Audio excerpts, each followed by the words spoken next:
Yo, check it. My name is ATRYP, the energy dealer. As always, I'm repping my crew, TBM, the brilliant minority, my people, my brother Vadi the God, my brother Ryan the Rudis, and my sister Soul Anatomy. Today, though, we got the homie Bud Holly with us.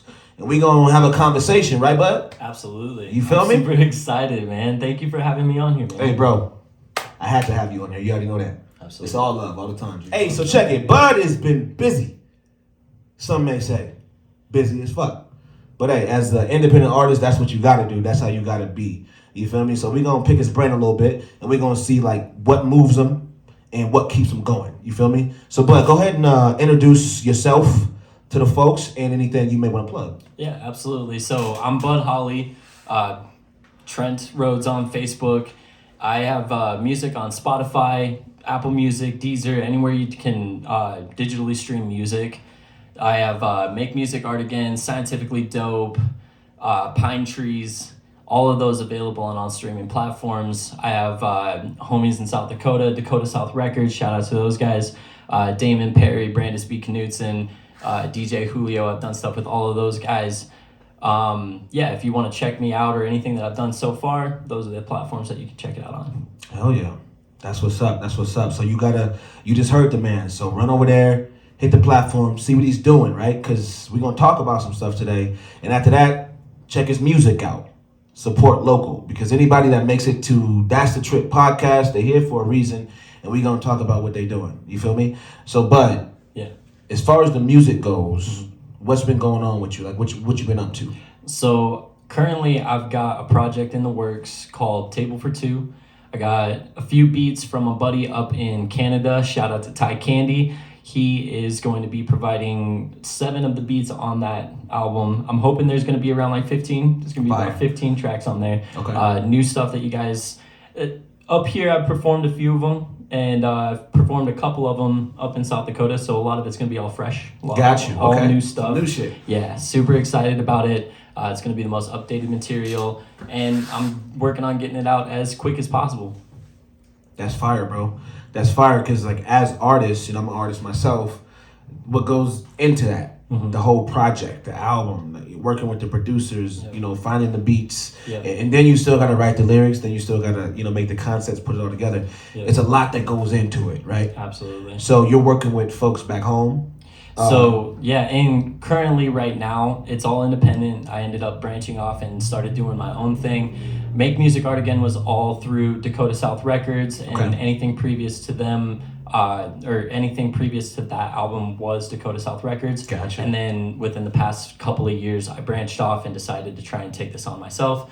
It's a heavy workload. It's definitely a lot more to it. So and it's like my turnover time with Dakota South was like I was putting out an album a year. Now it's like been like 4 years, and people are like, "What's been going on? What you been doing? Yeah, where you been at? Okay, yeah. So you let them know you haven't like retired or anything like that. You haven't stopped. No. A lot of people have been wondering if I've been stopping or if I stopped performing completely or if I stopped making music entirely. It's absolutely not true. I'm still making music. I'm still I'm going for the mountaintop. Okay. I mean, it sounds like you're busier than ever right now. You're just not releasing it to the fans yet. I'm hardcore perfectionist. No matter what I do, it's not good enough for me. In my opinion, I'll listen to something and then 2 weeks later, I'll listen to it again and say, "Oh, I'm doing my fans a disjustice if I don't shave that out, if I don't shave down that corner." And so it's just been a lot of polishing, being honest with myself, criticizing myself, being super hard on myself, and then also finding that drive every day to just keep keeping on. To keep doing it. Okay, so you talked about that drive to do it. So what is something that you would say that or attribute to that drive to keep you going? Because it's not easy to do this, right? And we're not necessarily making the money we want to right now. No. So what keeps you going right now? That's the money question that we're all trying to keep going. I know I get inspired by random things. I'll get inspired by a song that I heard from a different artist from a different time period. I'll listen to something that I haven't messed with for years, and it'll just put a smile on my face and be like, you know what, you just got to get yourself going, and it'll put another fire underneath of me.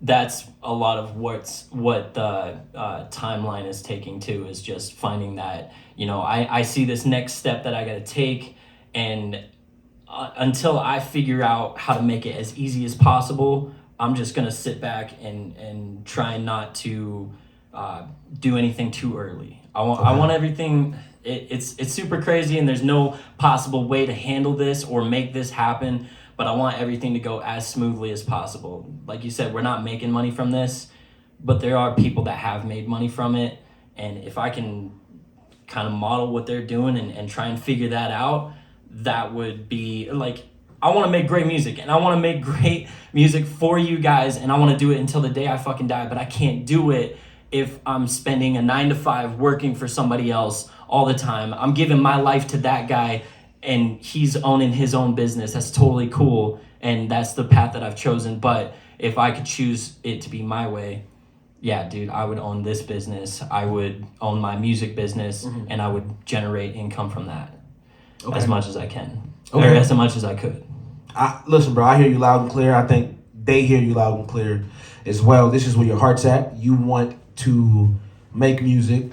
You want to make a living off of it so that you can devote like your time and like all your energy into making the best quality of it that you can. Absolutely. There's a ton of charities and everything out there, and I know that there's a lot of people that are willing to donate for those causes, and those causes would be awesome. For like, if my goal could be to pass on $15,000 to a charity every month, that's it. That's the goal. Like, why not? Why not go for that? Why not shoot for that kind of a thing? Because at the end of the day, if all my stuff's taken care of, then I got to take care of my community. Exactly. And see, that's the one thing about hip hop that you can't forget, is the giving back. Absolutely. It's what I'm saying, it's one of those things that it's such a free art. It's an art form that we can express ourselves in many ways, in the ways that make us feel the most true to ourselves. You feel me? So you feel grateful for that, and you usually want to give back to the fans, to the the supporters, the listeners, the ones that kind of keep you going. So when I hear you talk about that, that tells me that not only is your mind in the right place, but your heart's in the right place too, because you realize you can use this and it can use you to help it as well, like the culture. I mean, on my way over here, I was thinking the whole way, how can I give back to this?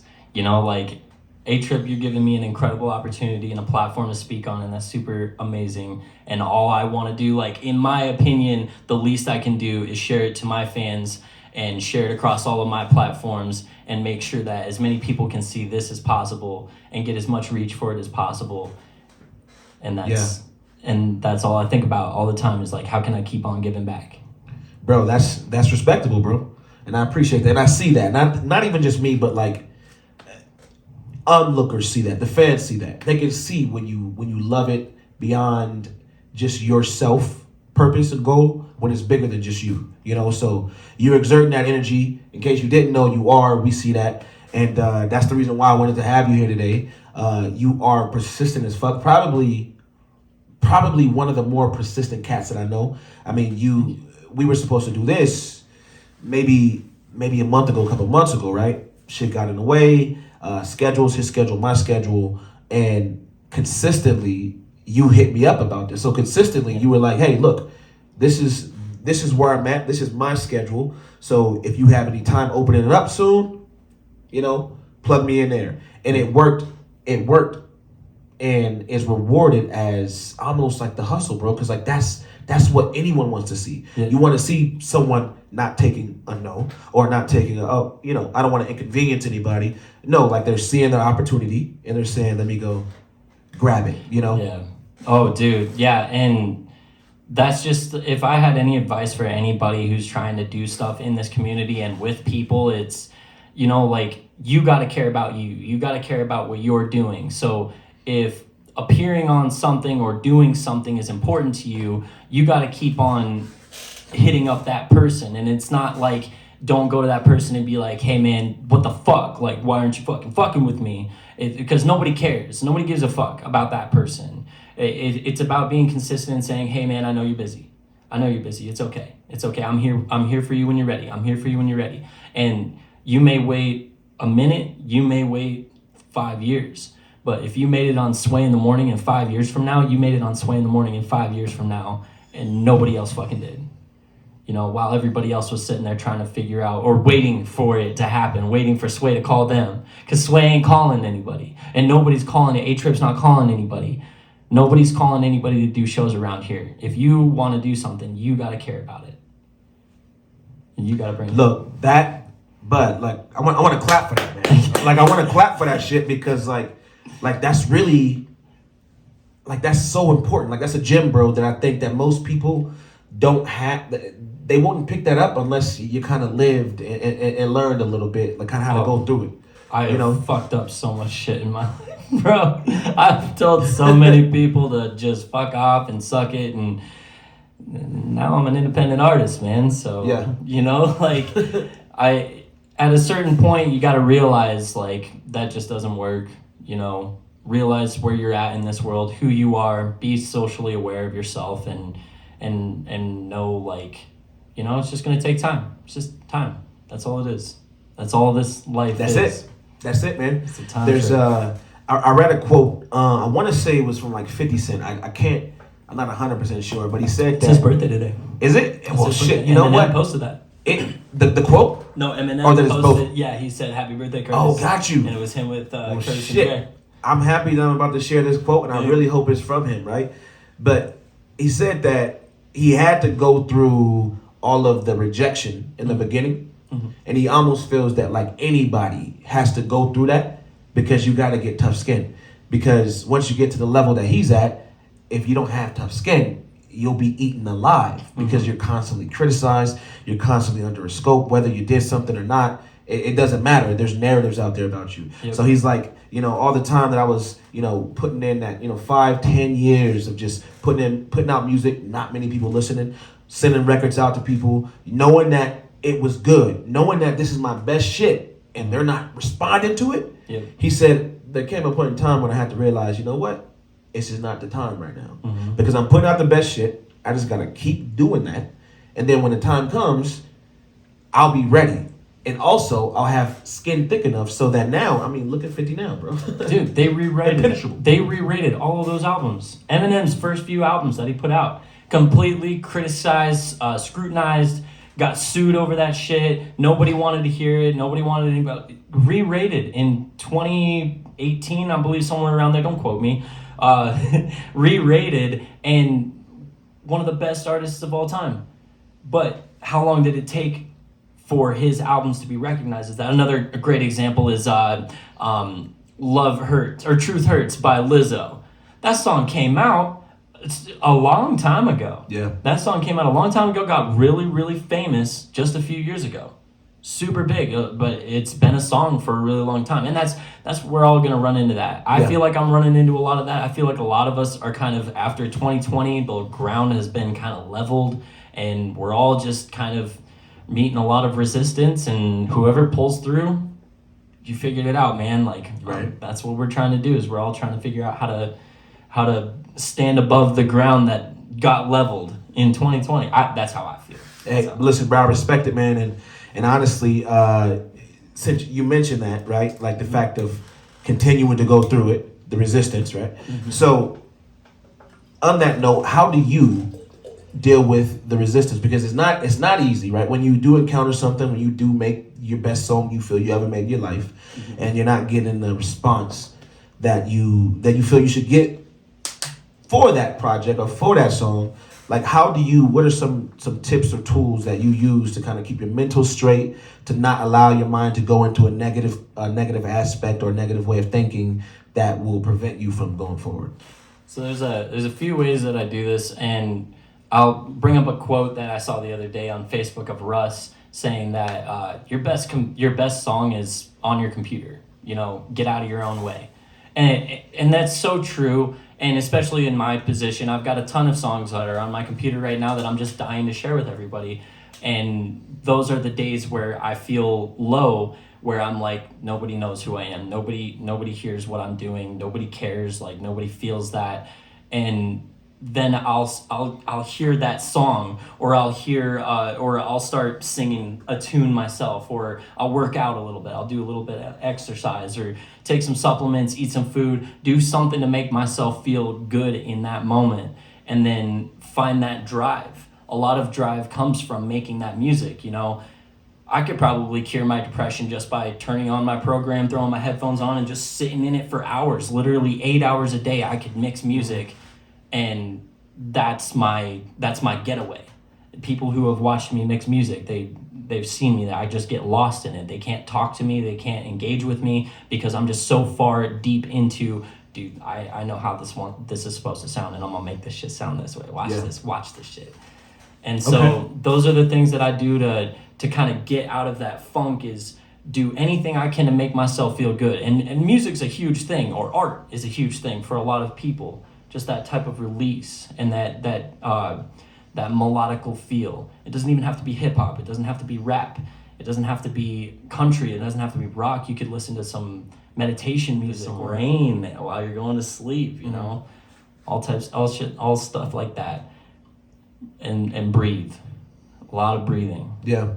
So it sounds like you should be in control, right, of how you feel in those moments. Even if you want to feel negative, you should be in control of which way you go with that, positive or negative, and you shouldn't allow the criticism of others to put you in that negative place. Oh yeah, absolutely. You definitely are in control of your own emotions. If you feel negative about some type of thing or some type of way, a lot of times it's just because you haven't uncovered the entire thing.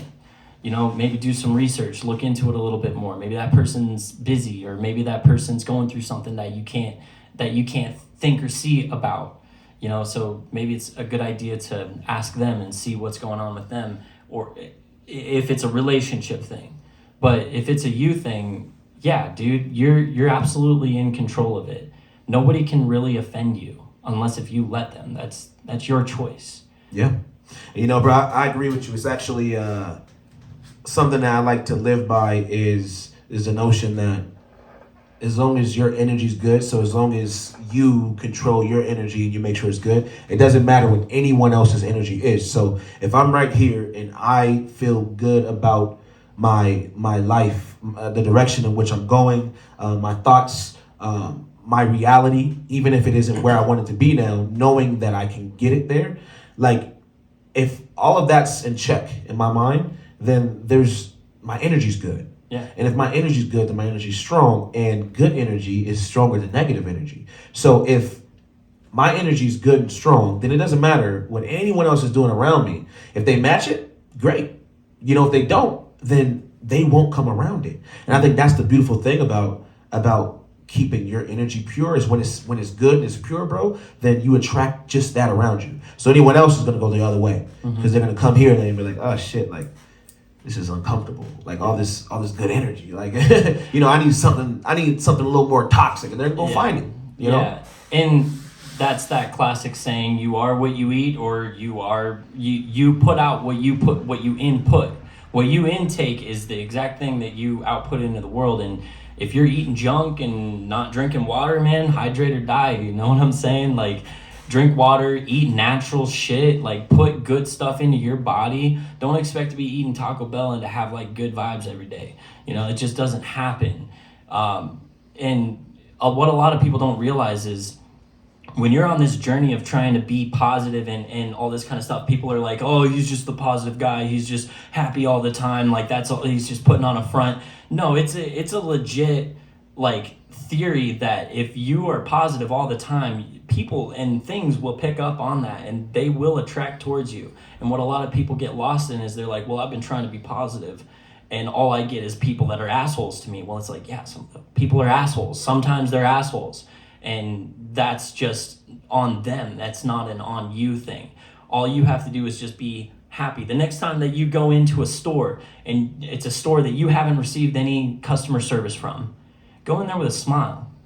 Go in there with a smile and poke your chest out, you know, be a little bit more of a bright person. And then if they're assholes to you, that's them. That's not a you thing. At least you can walk out of there being like, at least I was a good person. At least I left that interaction good on my end. Exactly. Like, you take control of that situation. And I feel like as independent artists, we find ourselves in those situations a lot more because you got to be vulnerable. You know, we're making music from a place where people don't even necessarily talk from. You know, we're making songs about it and from our heart, and we're putting it out there for people to listen to that we may not even know at all, or even the people that are closest to us that maybe don't know certain things about us. Maybe they listen to a song and they're like, oh man, you know, you said some deep shit in that song. Like, I never knew you were going through something. I never knew you were suicidal through something. You know what I'm saying? So like, dude, music ties you in that way, and like that's what we're doing here. Like, we're working in the field where we're being vulnerable. So it's easy to take negative energy from someone when they're throwing it at you while you got your heart on the table, because it's like, damn, like, what do I do now? You know what I'm saying? So like, have you been in a situation to where you're like, I don't know how I go forward with music. Do I stop music? Do I keep going with music? Do I go get a job that maybe my parents want me to get, or that, my girlfriend wants me to get, or, whatever the case. Have you been in those situations where you had to ultimatum music or this? Oh yeah, absolutely. So I quit music every day. Like, every single day I'm like, fuck this, I'm done with it, It's just one of those love-hate relationships. At the end of the day, like, I could definitely go get a job and be that 9-to-5 guy and find a career that I could make that $250K a year kind of a thing. But I think that naturally I'm going to always revert to wanting to make something musically. I've just always had an affinity for music. It's always been a passion for me. It sounds corny, it sounds cheesy, but ever since I was a little kid, I would tell people, hey, remember my name, you're going to hear it on TV someday. And I stand behind that. It's not like I'm chasing the same dreams as I had when I was a little kid. Yeah. But as I get older and I define my goals a little bit more, I can adjust my path to make my goals work in my favor. That's another thing that can help people out a lot, that they don't realize is they want to get something done, but you got to design your goals down to the minute detail on paper. Throw it down on paper. Otherwise, if it's in your head, you're just going to forget about it or lose sight of it. And that's where a lot of people get thrown off that path. And so it's like, I get thrown off that path and I get discouraged from it all the time, but then I see an opportunity come up and I'm like, I'm gonna grab it. Yeah. And that's just how I keep on trucking along. Okay.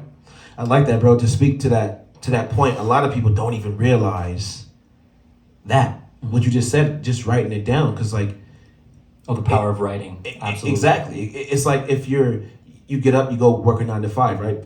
It gives you some security. It gives most people security knowing that, hey, I can get up, I got a job, go work 9-to-5. This person has to pay me. I'm going to get this check, and then I can pay my bills. I can do that. And they feel secure. They don't have to go out and generate the money. If you told these same people, hey, look, I got a job for you over here, it's 100% commission based. So if you come to work every morning at 100% ready to go, you can make all this money. You put that decision in front of folks, or the decision for them to work a job making $100K a year, but they have to work 80 hours a week. Yeah. What do you think the average person's gonna choose? Yep, and it's totally on the person. If you're a creative personality, which I fall under the creative personality type. I'm a very entrepreneurial person. I've had a lot of sales jobs.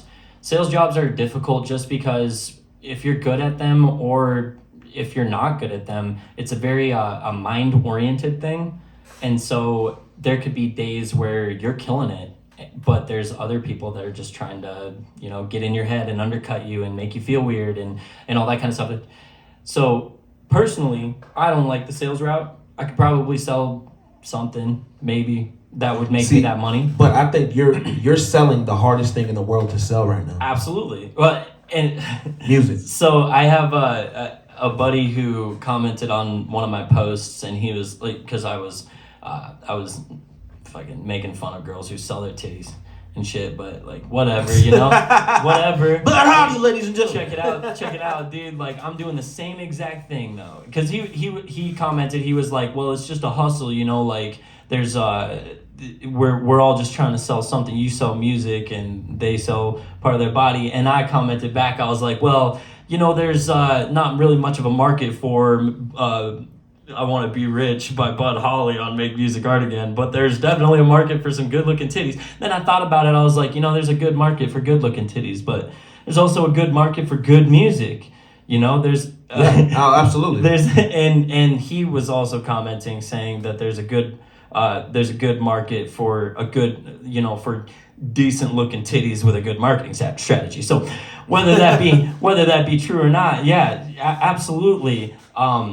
If I have a good marketing strategy, or if I get the proper feedback, maybe my music just needs the right kind of lighting or the right filter or the right. Maybe I don't need to be selling my tits. Maybe I need to go to my feet. Maybe I need to. maybe I need to turn around and give them a little shot from the back. Instead of and working off of my strengths. So it's just finding your strengths and what can you do for what you're trying to goal oriented.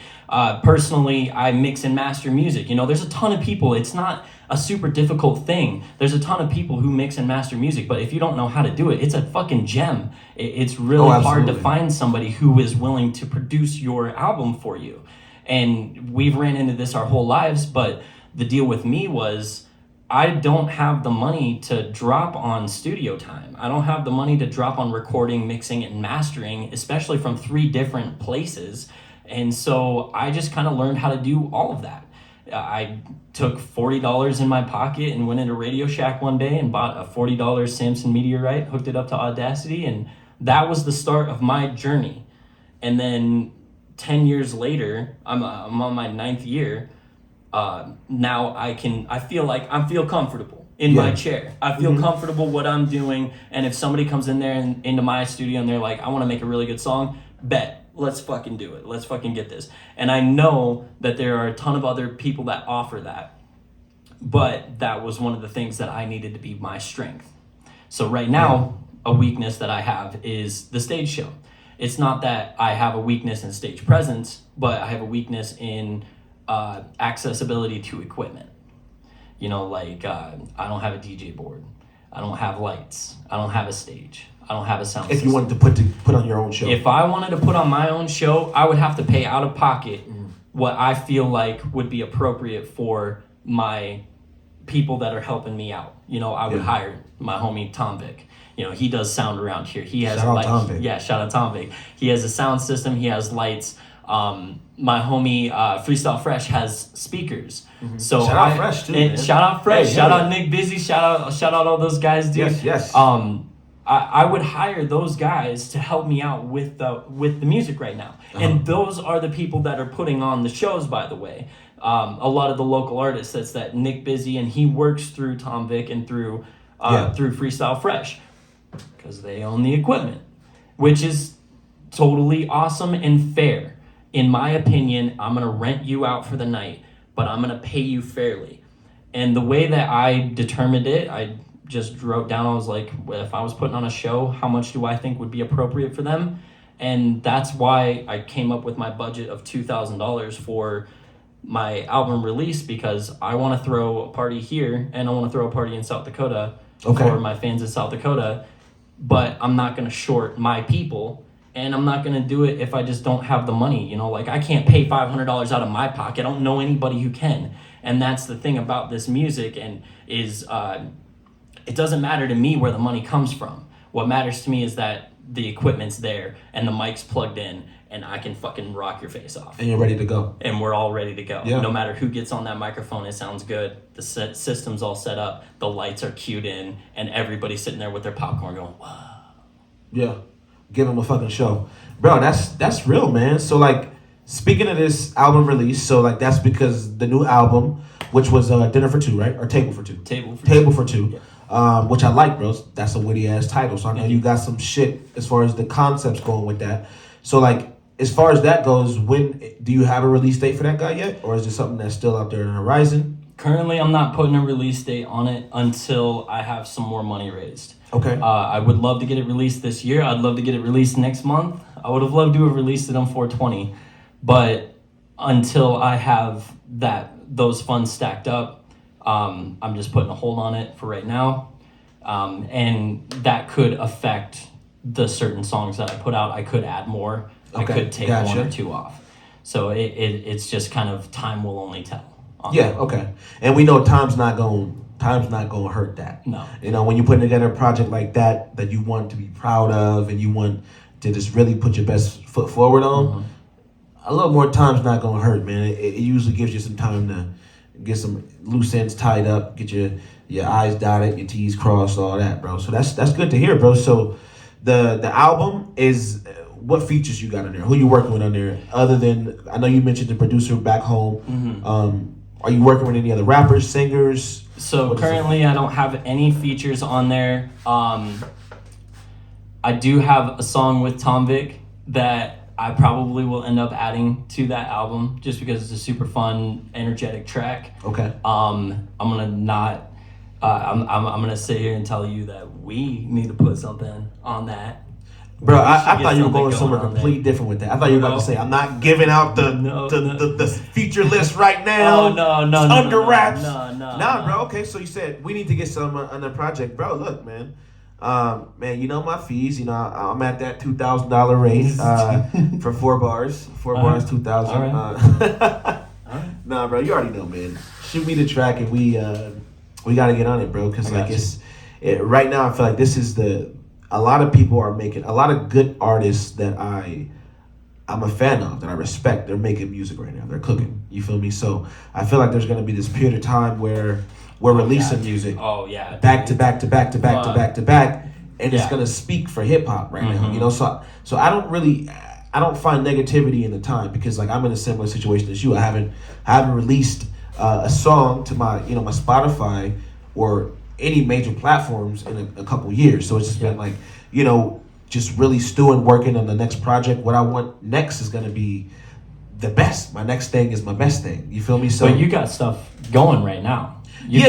Going right now. Yeah, a few of them. You know what I'm saying? But I think the growth that I desire for certain projects. So I may have an album that I know I got to grow to even achieve, to even get to that point of having the content that I want on it, the concepts, like the schemes, the bars. Like I have to grow take another mental stride. You know what I'm saying? To get to that point. There's so many details. There's so many details on different things. Like I go through my songs and I'm like, okay, I've got the verse and the hook are sounding great on all of them, perfect. But the intros, and the outros. Yeah. Some of them are a little bit shaky, and some of the dubs are a little bit shaky. But then also it's like, now I got those dialed in, but I got this really cool skit that I want to put out. Well, now I got to figure out how to do that skit, how to structure that skit. I got to find time to want to do that skit. I got to find the energy to want to do that skit. Yeah. And then I got to remind myself, that's something I got to keep on telling myself this isn't stupid. Because I'll be putting out a skit and I'll be like, fuck, dude, as I'm making it, I'm like, it just isn't coming together right now. But then you get things together, you add a couple of sound effects in there, and then the whole thing comes together, and you're like, boom, that's where, you're like, I put it. Boom, Kamehameha. Boom, Kamehameha. Right in their ass. Yeah. So I love that. I think I was listening to Logic's most recent album. Okay. And it has that little robot on there that tells you little facts about his album. And it said that Logic had wrote and recorded his album in 2 weeks. And I was like, well, I could fucking do that if I had nothing to do. If I had no job and no obligations. Absolutely, any of us could do that. But then the little robot said it took 2 years to mix and master to get it to sound how it sounds. So personally, I've never gone to school. I've never taken an engineering course. I've never taken courses on how to use my programs. I just sit there and mess with dials until I think it sounds right. And I think that 4 years for somebody who's never done that isn't too bad in the grand scheme of all that kind of stuff. I'm still being very critical towards my stuff, but hopefully once it comes out, the proof will be there. It'll all show. So I don't feel like I'm too far behind the curve from professionals and professional artists sitting around constantly listening, trying to get they got teams of people listening to their albums. It's just me and Frankie, me and Matt, bro, me and one person that are constantly listening to my music, getting feedback on, and I need the feedback from 100 people, and that's a lot of where it's holding up to. Bro, that speaks to me, bro, because I mean you mentioned Russ before, bro. Like when it comes to the mixing and mastering shit and doing all your shit from start to finish, he was definitely somebody that inspired me early on, right? Because it was like just listening to him talk about that. Mm-hmm. Like when I started mixing and mastering my shit, no, it didn't sound good. You know, you listen to his first debut in 2015, and he did that whole thing himself, bro. Mm-hmm. And there's some tracks where it's like, okay, like this isn't as clean as it could be. This could have been cleaner. Mm-hmm. Like I could see, you know, like I got to turn that down a little bit, you know. So it's released to the world and it went platinum. Mm-hmm. He went platinum off of him betting on himself and saying, okay, look, you guys are gonna grow with me. Yeah. Like bringing the fans behind the scenes, letting them see, making them a part of the journey, and I think that's what you're doing, bro. So like learning the mixing and mastering game and really criticizing yourself to the T. Your fans are winning because of that. You know what I'm saying? So like they got a project coming now that they know is gonna be nothing to laugh at. You feel what I'm saying? Nothing to brush over. Nothing to say, oh wait, he's just a local artist. You know, because no, when you look at art and listen to art, bro, like it doesn't matter. Like you said about the money, it doesn't matter where it comes from. At this point, when you look at a beautiful art piece, bro, it's like this is what I'm about right now. Yeah, we're displaying it. It's a display. Exactly. This is making me feel something. This is making me want to do something, and that's what we can do with this music. You feel me? Yeah. So, bro, big ups to you on that. The project you got underway. We're looking forward to it. Don't think we rushing you, but we looking forward to it, bro. I'm rushing it, bro. I want to get it out so bad, and I think about that, you know, like as I'm listening to it, it's like I owe this to my fans. I owe this to my fans. I owe this to my fans to do this on this track, to take that out because that sounds like shit, or to put that in because that would sound better. You know, I'll get that feedback. That'll come. But right now, all I need is for everyone to believe in it a little bit. Yeah. You know, just that little belief. Just know it's coming. And just when they think of you, think of an MC. You feel me? Think of an artist. Think of someone who's dedicated, someone who's passionate, someone who's following this dream despite the resistance that they're getting, despite an uphill battle, despite geographically where you are, because even in Dakota to Montana, you know what I'm saying, it's not the biggest hip hop just area. Yeah. You feel me? So like it had to have been an uphill battle, and even now I'm trying to, you know, expose people to hip hop out here in a way that it makes them feel that they're not targeted, or that they're not, you know, it's not too aggressive for them, or, you know, like whatever misconceptions that people have about hip hop. Like we're breaking those shit. We're breaking the walls. Like, I heard someone say that the new preachers are the rappers now. You feel me? Because they have the followings now. People are listening to see what they say. And that's a testament to the new era that we're, you know, people. We're gonna go astrology. Astrology. Hey, bro, let's do it. We were just in the era of Pisces. Now we're into the era of Aquarius. You know, Aquarius is humanitarian, bringing people together. I think that a lot of people are going to realize, they're going to be like, dude, preaching the gospel is fucking cool, but we're not following God. We're not giving 10% of our tithing to churches or anything, but we're saying like, yo, dude, follow the good path, be a good person. Life will work out and you will be able to have great community because you're being a good person. You're following the path. You're you know, if you, there's something to be said, you know, it's like you can not take the 10 commandments seriously, or you could, you know, just live by the fucking 10 commandments, you know, and try life out, see how your life works and how you feel psychologically by breaking every single one of those rules. How does your mentality feel after a while? And then follow those rules to a T for 1 year, just 1 year, and see how your life is doing. You know, don't read the Bible. You don't have to read the Bible. It's not like it's a bad thing to do, but preachers are becoming the new rappers because they've got that following. People are seeing, oh, this is community. This is something that we can follow. This is something that we can look up to. And they're cool. They're hip. You know, the preacher's son is now the preacher. Yeah. You know, and that preacher's son, he's the one who was breakdancing on the fucking sidewalk. Yeah. And now he's got all of his homies are going to his church. And he's preaching, yo, dude, we got barbecue and biscuits here, bro. Like, this is what we're doing. We're living life. We're feeling good. And that's what the prophecy is going to fulfill. That's why I think that mumble rap was such a fascinating thing, you know, because it came in and it hit real hard. And they were like, we're going to take over the music scene. And this is what music is now. And you're going to have to get used to it. And I was just sitting back going like, something's going to come out of this. But it's not going to be mumbling. You know, like, you follow the beats and the flows. That's what they were getting big off of. Yeah. Good producing, good beats, and good flows. They weren't saying shit.